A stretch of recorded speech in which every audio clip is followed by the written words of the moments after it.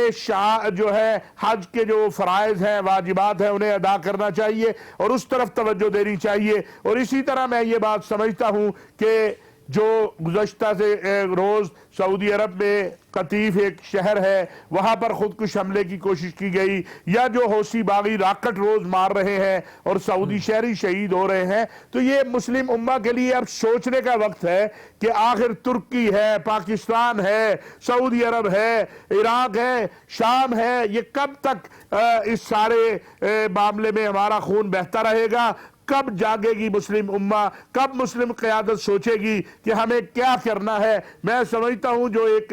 عالمی عسکری اتحاد بنا تھا سعودی عرب کی قیادت میں، اب اس کو اپنا کردار ادا کرنا ہوگا، آگے آنا ہوگا، تاکہ یہ جو دین کے نام پر، اسلام کے نام پر، اور یہاں میں یہ بات کہوں کہ یہ جو کانفرنس تھی اس میں ایک بات بہت اچھی کہی گئی، اور وہ یہ تھی کہ جو لوگ بے گناہ انسانوں کو قتل کرتے ہیں، حقیقتاً اسلام کے تو یہ دشمن ہے، ان کا اسلام سے کوئی واسطہ نہیں ہے، ان کا اسلام سے کوئی تعلق نہیں ہے، وہ داعش ہو، وہ تحریک طالبان پاکستان ہو، وہ کوئی لشکر ہو، وہ کوئی جماعت ہو، کوئی بھی ہو۔ تو میرا خیال ہے اب امت کو یہ فیصلہ کرنا ہے کہ ان گروہوں کے خلاف، وہ حوثی ہوں، وہ القاعدہ ہو، جو بھی ہو، اس کے خلاف اب امت کو فیصلہ کرنا ہوگا کہ ہم نے اب جو زخم دن بدن امت کے جسم پہ لگ رہے ہیں، اب مسلم قیادت کو اس پہ مرہم رکھنے کے لیے فیصلہ کرنا ہوگا۔ یقیناً مسلمہ کو یکجا ہونا ہوگا تاکہ دہشت گردی کے ناسور پر قابو پایا جا سکے، اسے مسترد کیا جا سکے۔ ناظرین، دیگر اہم ایشوز بھی ہیں جن پہ بات ہوگی ایک بریک کے بعد۔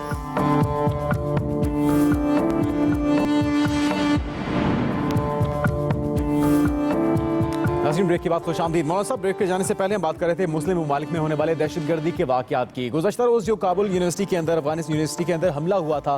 اس کے بعد رابطہ کیا گیا افغان صدر کی جانب سے قوم کے سپہ سالار سے، اور تعاون درکار ہے ان کو۔ تو سخت جنگ کی اطلاعات کیا ہیں؟ کیا کوئی یقین دہانی کرائی گئی ہے انہیں؟ دیکھیے بات یہ، پاکستان تو روز اول سے کہہ رہا ہے کہ ہم تعاون کے لیے ہر طرح افغانستان میں امن چاہتے ہیں،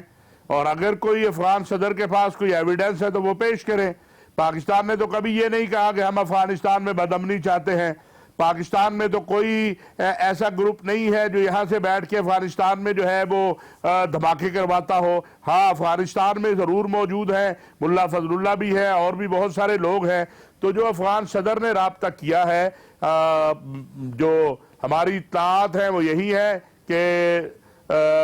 ہمارے سپہ سالار نے کہا ہے کہ بالکل اگر کوئی بھی ایسے شواہد ہے کہ خدا نخواستہ اس حملے سے منسلک کوئی ایویڈنس ہے کہ پاکستان سے کوئی پشت پرائی ہوئی ہے یا کوئی مدد ہوئی ہے یا کوئی معاونت ہوئی ہے، تو ہم ہر طرح سے تعاون کے لیے تیار ہیں۔ ہم نے تو نہیں کہا کہ ہم تعاون کرنے کو تیار نہیں ہیں، اور اگر کوئی ایسا شخص ہوگا، دیکھیں اس سے بڑی بات نہیں ہو سکتی کہ افغانستان میں بیٹھ کر جنرل رحیل شریف یہ بات کہہ کر آئے تھے کہ جو افغانستان کا دشمن ہے وہ پاکستان کا بھی دشمن ہے۔ اس سے بڑی کیا بات ہو سکتی ہے؟ اب یہ ان کا اندر کا معاملہ ہے۔ افغان طالبان جو ہے وہ وہاں کے ایک فورس ہے، وہاں کی ایک آپ کہہ لیں گروپ ہے، یا وہاں ایک قوت رکھتے ہیں۔ پاکستان سے ان کا کوئی تعلق نہیں ہے، لیکن اگر افغان صدر کوئی ایویڈنس دیں، ثبوت دیں، اور وہ واقعی حقیقت پر مبنی ہو، صرف الزام نہ ہو، تو پاکستان نے پہلے بھی کہا ہے، ہم آج بھی کہتے ہیں، لیکن خالی الزام تراشی سے گریز کرنا چاہیے، اور افغان صدر کو افغانستان کا صدر بننا چاہیے۔ ان کو ہندوستان کی خواہشات کے احترام میں جو ہے وہ پاکستان پہ بلا وجہ الزام تراشی نہیں کرنی چاہیے، اور نہ ہی اس سے کوئی حالات بہتر ہوں گے۔ حالات تبھی بہتر ہوں گے جب پاکستان افغانستان بیٹھ کے اس خطے میں امن کے لیے سوچیں گے اور امن کے لیے آگے بڑھیں گے۔ اگر الزام تراشی جیسا کہ آپ نے دیکھا ہے کہ افغانستان سے ہر وقت ایک سلسلہ جاری رہتا ہے، اگر یہ سلسلہ ہوگا تو اس سے جو امن کی کوششیں ہیں وہ متاثر ہوں گی۔ اس سے صحیح مولانا صاحب، اب بات کر لیتے ہیں سندھ میں مدارس کی۔ نیا قانون لایا جا رہا ہے جو کہ پہلے لایا جانا چاہیے تھا، ایک پروسیجر سے گزرنا ہوگا مدارس کو، لیکن کیا مدارس کو نیا قانون، علماء کرام کو نیا قانون منظور بھی ہوگا، قبول بھی ہوگا؟ دیکھیے بات یہ ہے کہ صرف مدارس کیوں، صرف مدارس کیوں بھائی، مدارس بھی تعلیمی ادارے ہیں نا۔ ہمارے ہاں شروع سے پرابلم یہ ہے کہ ہمارے ہاں سسٹم ہے ہی کوئی نہیں۔ بھائی مدارس تعلیم سے منسلک ہیں، وزارت تعلیم ان کو دیکھے۔ اگر سکولوں کو وزارت تعلیم دیکھتی ہے تو مدارس کو بھی وزارت تعلیم دیکھے۔ آپ نے 4 5 6 شخصیات جو ہیں ان کو سمجھ لیا کہ یہ مدارس ہے۔ بھائی وہ مدارس نہیں ہے، مدارس اس کا نام نہیں ہے کہ آپ نے ڈگری لینی ہے، مدرسہ اس کا نام ہے۔ محتمم سے پوچھے جا کے، مدرسے کا محتمم ٹگا اکٹھا کرتا ہے بیچارہ، چندے کرتا ہے، دھکے کھاتا ہے، پھر تعلیم دیتا ہے، کپڑے دیتا ہے، کتاب دیتا ہے۔ آپ اس سے بات کریں، اس کے مسائل دیکھیں کیا ہے۔ آپ 4 5 6 ایلیٹ کلاس کے، جس طرح باقی طبقوں میں VVIP ایک کلچر ہے، اس طرح مدارس کے بھی جو بورڈ ہیں ان کے چند حضرات ہیں، ان سے آپ بات کرتے ہیں۔ نیچے گراس روٹ لیول پہ مدرسے کی کیا مشکل ہے، کیا معاملہ ہے، نہ کبھی کسی نے اس کو دیکھا ہے، نہ دیکھنے کی کوشش کرتے ہیں آپ۔ تو یہ وزارت تعلیم کے پاس ہو، اور اگر باقی سکولوں کے لیے اور کالجز اور یونیورسٹیوں کے لیے ضابطہ بنتا ہے تو پھر بسم اللہ کیجئے، پھر مدارس بھی حاضر ہے۔ لیکن اگر آپ صرف کہیں کہ مدرسہ تو کھولنے سے پہلے آپ کو 50 کام کرنے ہیں اور سکول کھولنے کے لیے آپ کو جناب کوئی ضرورت ہے، تو یہ ٹھیک نہیں ہوگا۔ آپ بلا وجہ پینک نہ کریٹ کریں۔ آپ گراس روٹ لیول پہ، DCO DPO لیول پہ، سٹی سطح پہ،